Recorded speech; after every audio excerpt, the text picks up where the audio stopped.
اللہم صلی علی محمد و آل محمد وعجل فرجہم۔ ماہ مبارک رمضان اپنی آب و تاب کے ساتھ آ رہا ہے۔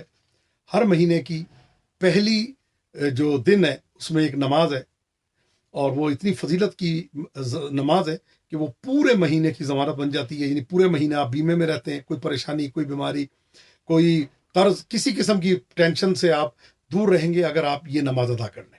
2 رکعت نماز ہے۔ پہلی رکعت میں الحمد کے بعد 30 مرتبہ جو ہے سورہ قل هو اللہ احد کی تلاوت کرنی ہے، اور دوسری رکعت میں الحمد کے بعد 30 مرتبہ سورہ انا انزلناہ فی لیلۃ القدر کی تلاوت کرنی ہے، اور اس کے بعد اسی جگہ پہ صدقہ دینا ہے۔ فرمان ہے کہ اگر کوئی یہ نماز ادا کرے گا وہ سب بیماریوں سے محفوظ رہے گا۔ اقبال الاعمال میں سید ابن طاؤس عظیم عالم دین نے اس نماز کا بیان کیا ہے۔ بہت عظمت کی، بہت منزلت کی نماز ہے۔ اللہم صلی علی محمد و آل محمد وعجل فرجہم۔ دعا گو ہوں پروردگار عالم ہم سب کو یہ اعمال اور یہ عبادات انجام دینے کی سعادت نصیب فرمائے برحمتک یا ارحم الراحمین۔